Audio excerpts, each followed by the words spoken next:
하나님의 존재와 속성의 관계. 오늘의 본문 출애굽기 33장 17절에서 23절. 여호와께서 모세에게 이르시되 내가 말하는 이 일도 내가 하리니 너는 내 목전에 은총을 입었고 내가 이름으로도 너를 알미니라. 모세가 이르되 원하건대 주의 영광을 내게 보이소서. 여호와께서 이르시되 내가 내 모든 선한 것을 내 앞으로 지나가게 하고 여호와의 이름을 내 앞에 선포하리라. 나는 은혜 베풀 자에게 은혜를 베풀고 긍휼히 여길 자에게 긍휼을 베푸느니라. 또 이르시되 내가 내 얼굴을 보지 못하리니 나를 보고 살 자가 없음이니라. 여호와께서 또 이르시기를 보라, 내 곁에 한 장소가 있으니 너는 그 반석 위에 서라. 내 영광이 지나갈 때에 내가 너를 반석 틈에 두고 내가 지나도록 내 손으로 너를 덮었다가 손을 거두리니 내가 내 등을 볼 것이요 얼굴은 보지 못하리라. 우리는 계속해서 하나님에 관하여 살펴보고 있는 중입니다. 하나님의 존재. 제일 먼저 우리는 하나님이 존재하시는가에 대해 생각해 보았습니다. 우리는 하나님이 존재하시며 살아 역사하신다는 것을 믿고 있습니다. 그럼에도 우리는 하나님의 존재하심을 증명할 수 없습니다. 왜냐하면 하나님은 영이시기 때문에 우리가 관찰하거나 분석할 수 없습니다. 그래서 과학적인 방법으로 설명하거나 증명할 수가 없습니다. 성경은 하나님의 존재를 증명하려 하지 않습니다. 성경은 하나님이 존재하신다는 것을 전제로 기록되어 있습니다. 성경의 첫 장인 창세기 1장 1절부터 태초에 하나님이 천지를 창조하셨다고 선포합니다. 히브리서 11장 6절도 하나님께서 반드시 존재하심을 믿어야 한다고 선포합니다. 그렇다면 우리는 하나님을 알 수 있는가? 성경은 이 세상이 자기 지혜로 하나님을 알 수 없다고 선언합니다. 다시 말해 과학이나 철학으로 하나님을 알 수 없다는 것입니다. 하나님은 영이시기에 인간의 감각을 초월해 계십니다. 관찰의 대상이 될 수 없습니다. 그래서 하나님을 과학적인 방법으로 알 수 없습니다.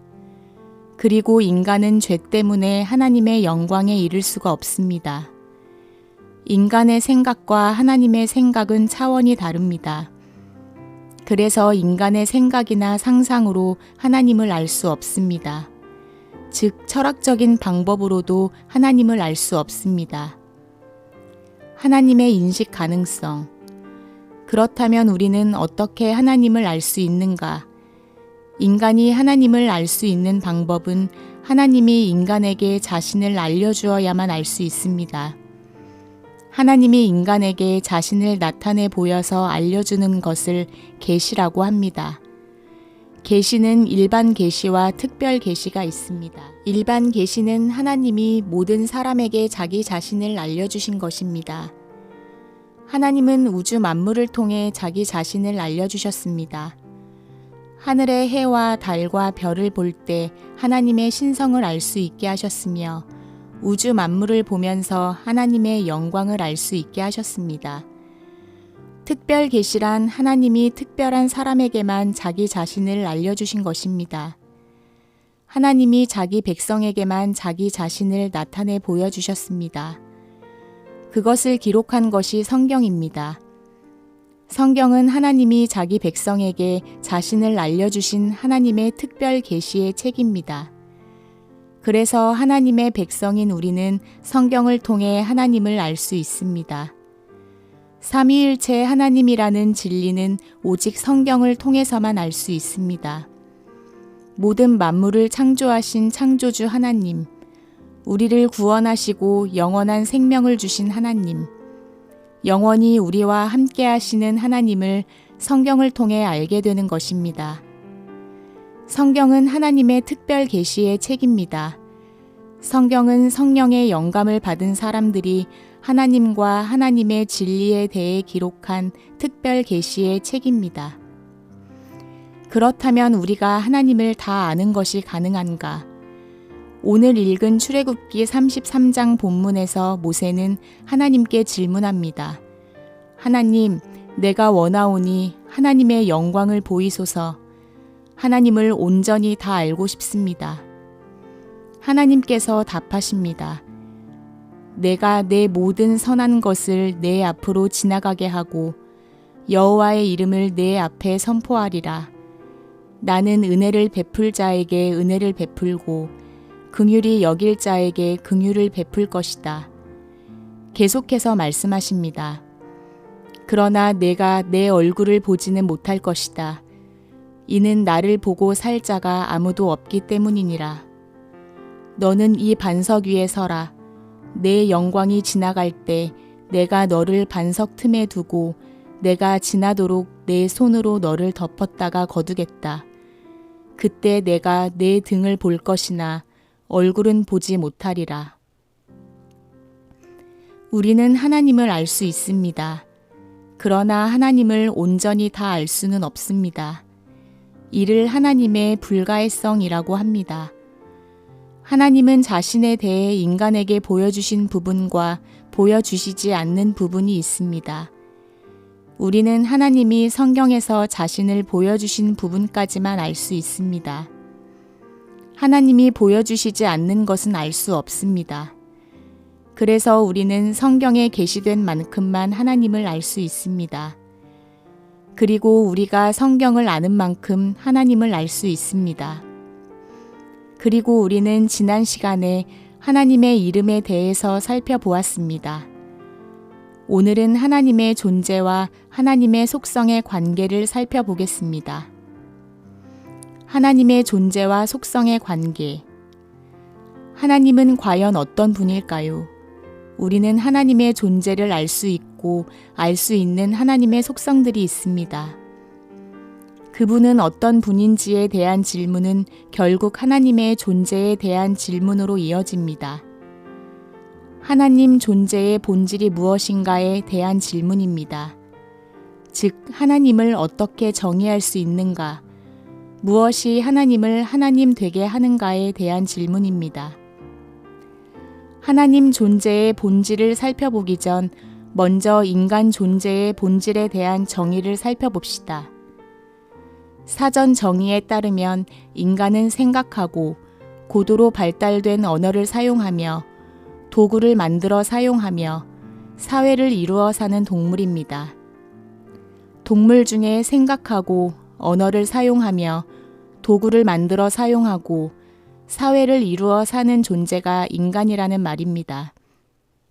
사전은 이러한 특성이 인간을 인간되게 하는 본질이라고 정의합니다. 하지만 인간을 정의하는 방식으로는 하나님을 정의할 수가 없습니다. 하나님을 동물이라고 정의할 수 없습니다. 하나님을 세균이나 식물이라고 정의할 수 없습니다. 하나님은 하나님이라고 정의할 수밖에 없습니다. 왜냐하면 하나님을 넣을 수 있는 더 큰 범위가 없기 때문입니다. 또 다른 이유는 하나님 외에 다른 신이 없기 때문입니다. 하나님은 수많은 신 가운데 하나가 아닙니다. 그래서 수많은 신 가운데 이러한 특성을 가진 신이라고 정의할 수 없습니다. 하나님의 본질을 정의할 수 없다면 하나님을 모르는 것입니다. 우리가 하나님의 존재를 바르게 이해하려면 하나님의 본질과 하나님의 속성의 관계를 이해해야 합니다. 1. 하나님의 본질과 속성의 관계. 속성, 사물의 특징이나 성질. 본질, 자체의 성질이나 모습. 1. 하나님이 자신의 속성을 계시하심.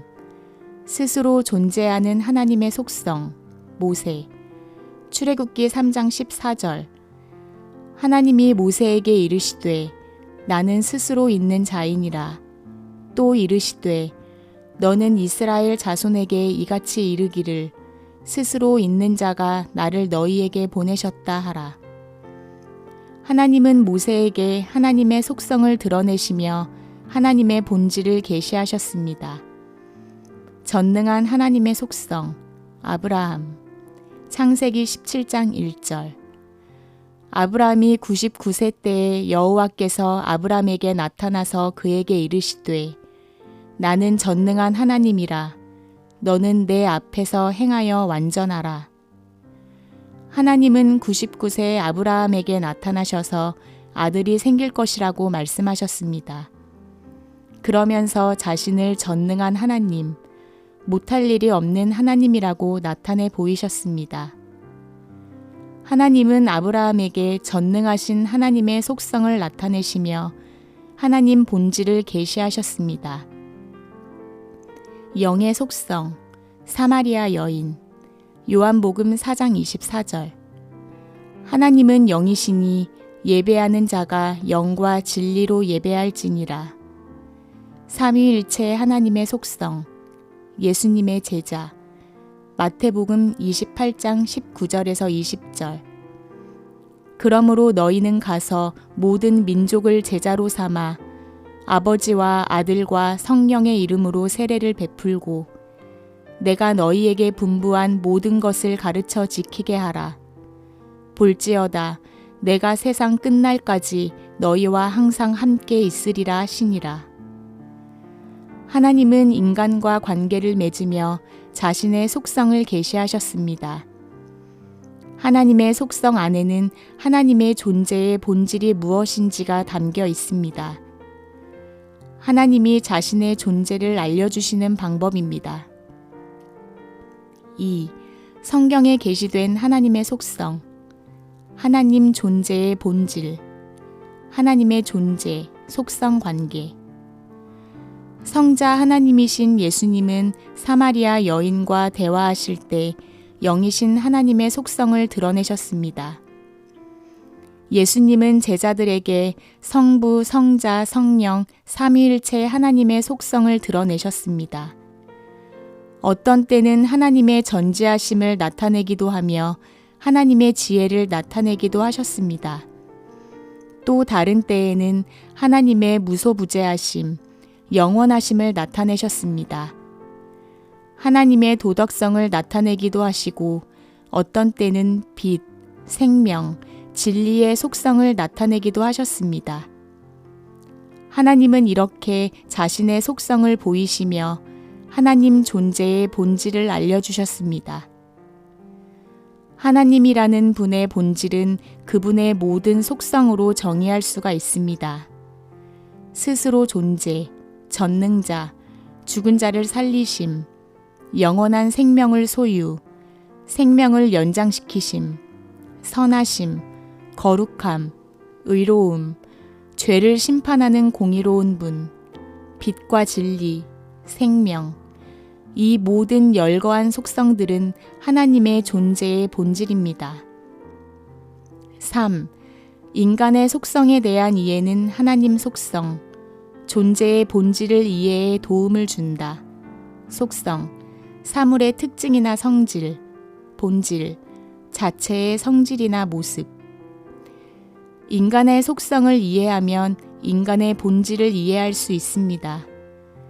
인간의 속성은 인간의 본질에 덧붙여진 것입니다. 사회성, 대인관계 능력, 지식, 사랑, 창의성 등 한 인간의 특징, 속성은 그 사람의 본질이 아닙니다. 한 사람이 자라면서 이러한 속성들이 함양되고 더해집니다. 인간의 속성이 인간의 본질 안에 있지 않기 때문입니다. 교육과 훈련, 환경을 통해 습득됩니다. 그래서 인간의 속성은 변합니다. 사랑이 넘쳐서 누군가를 진심으로 사랑해 줄 수 있을 때도 있지만 자신에게 사랑이 부족해지면 남에게 나누어 줄 사랑의 여유가 없습니다. 사랑이 변하기도 합니다. 인간의 힘, 체력, 지식, 지혜는 있다가 없고 없다가 있기도 합니다. 성경의 힘의 대명사라 할 수 있는 삼손도 힘과 능력이 모두를 놀라게 할 정도였지만 곧 그 힘을 잃어버리기도 했습니다. 이처럼 인간의 속성은 있기도 하다가 없어지기도 합니다. 인간 속성은 변한다는 것입니다. 우리의 속성의 특징은 불완전하며 변하고 한계가 있다는 것입니다. 그러나 하나님의 속성은 다릅니다. 하나님의 속성은 하나님의 본질 안에 있습니다. 인간처럼 본질에 속성이 더해지는 것이 아닌 본질 그 자체가 곧 속성인 것입니다. 하나님의 존재 안에 하나님의 속성이 있습니다. 이것이 하나님의 본질과 속성의 관계입니다.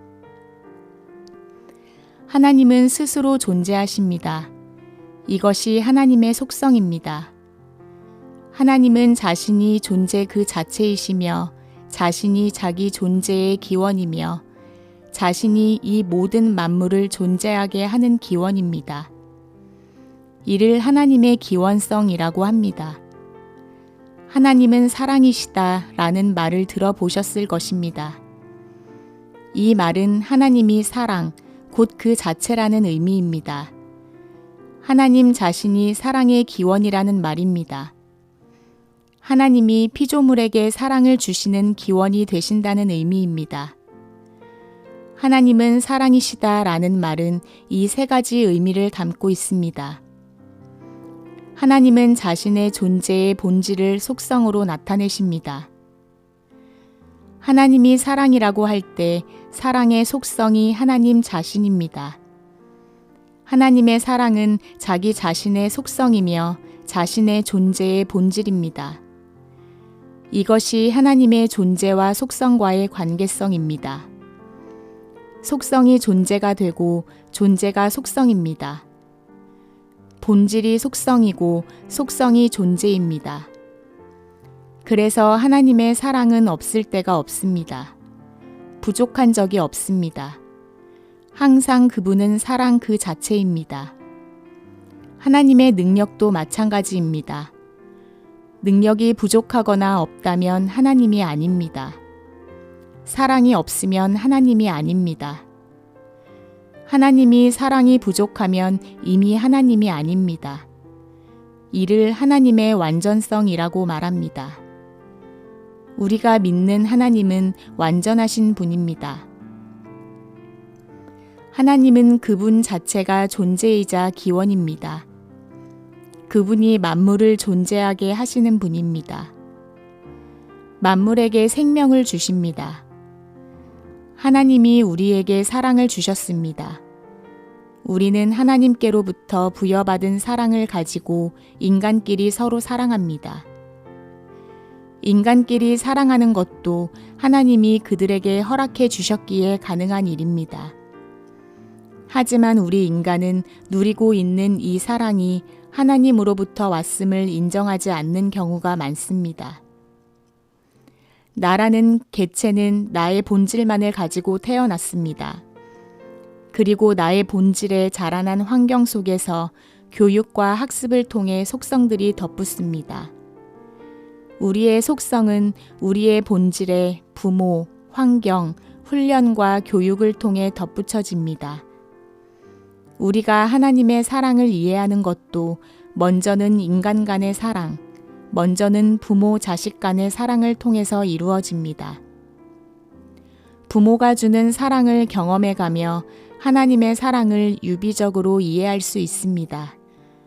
하나님의 능력과 지혜도 마찬가지입니다. 하나님의 무궁무진한 지식과 지혜를 우리가 학교에서 배우는 과학이라는 학문을 통해 유비적으로 알아갑니다.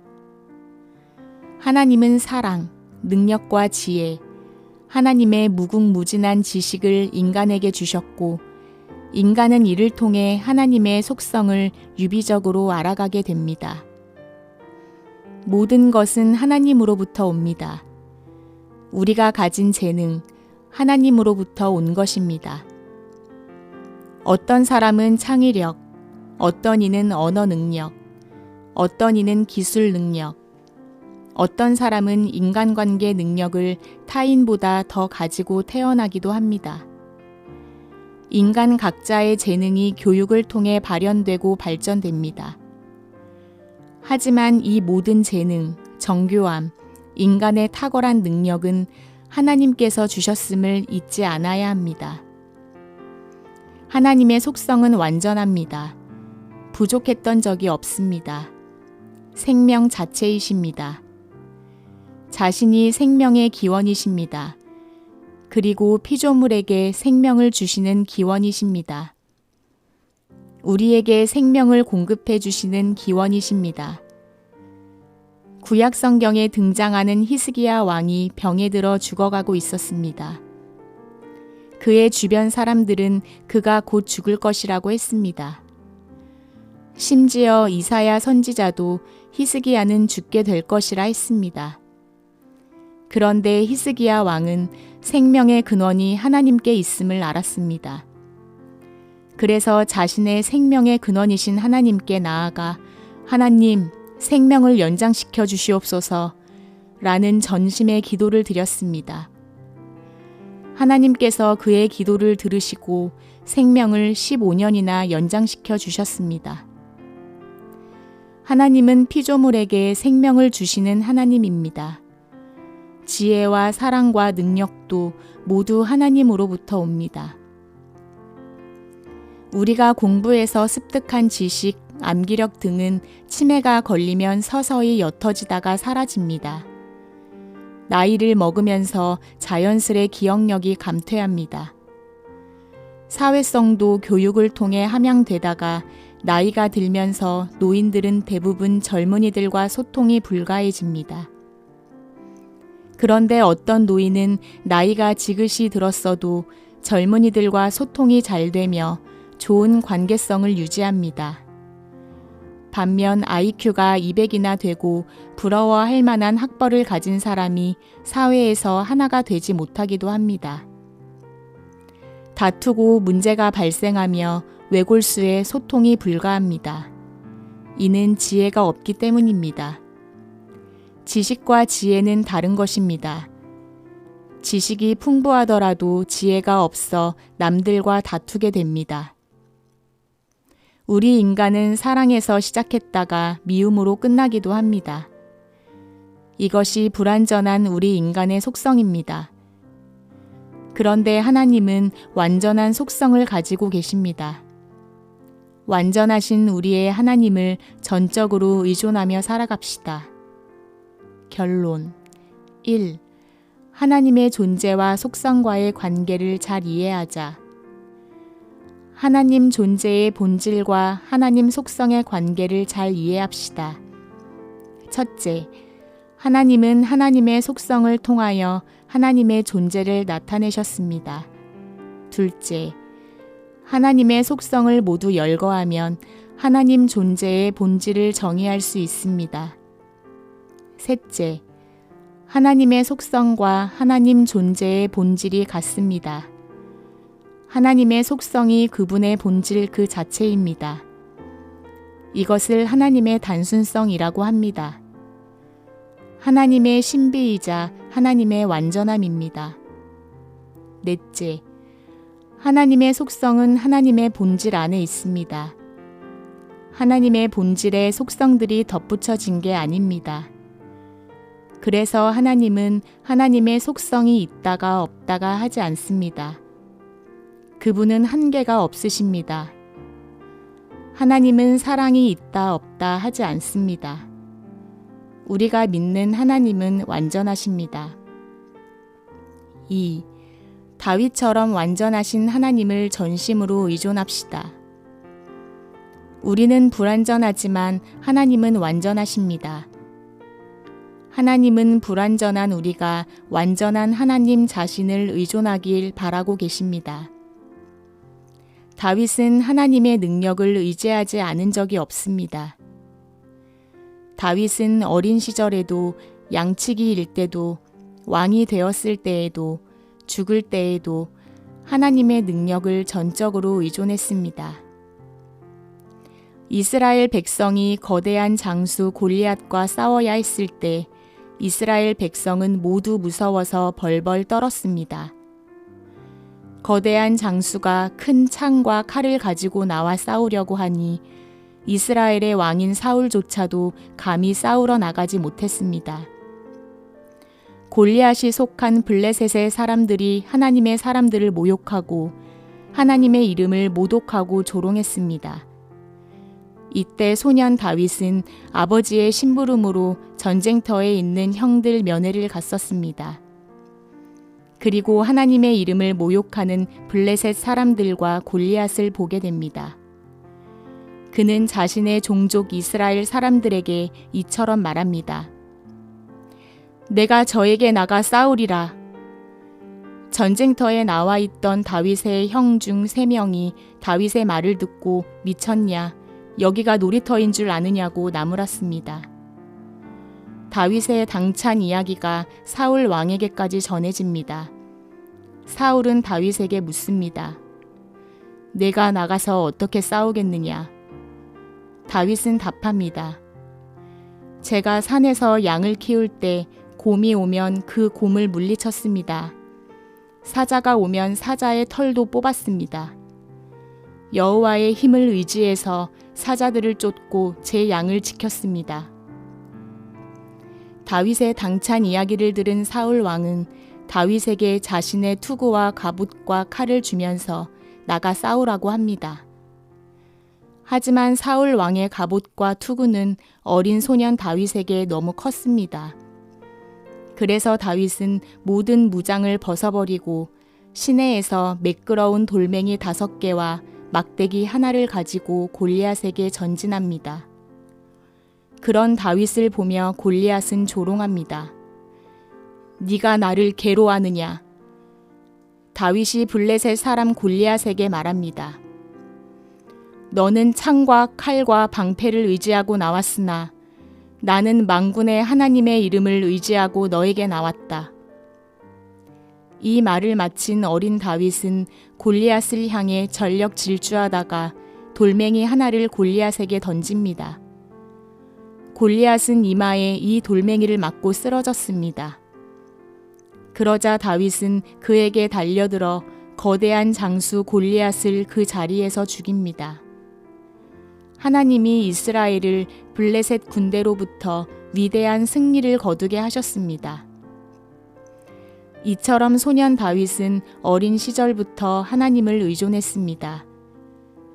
골리앗을 죽인 이 시간 이후에는 다윗은 사울의 사위가 되고 사울의 시기와 질투로 인해 쫓겨다니는 도망자 신세가 되고 맙니다. 매일 도망 다녀야 했습니다. 어떤 때는 죽지 않으려고 미친 척을 하기도 합니다. 그 가운데도 하나님을 의존합니다. 사백인의 용사와 그들의 가족과 함께 도망자 생활을 합니다. 사울 왕이 그를 끝까지 추격합니다.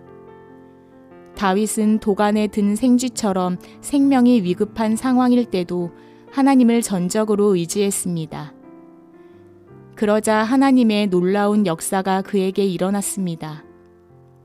사울이 다윗의 코앞에 있고 어디로도 도망갈 수 없던 상황에서 당시 수도 예루살렘에 적군 블레셋이 쳐들어옵니다.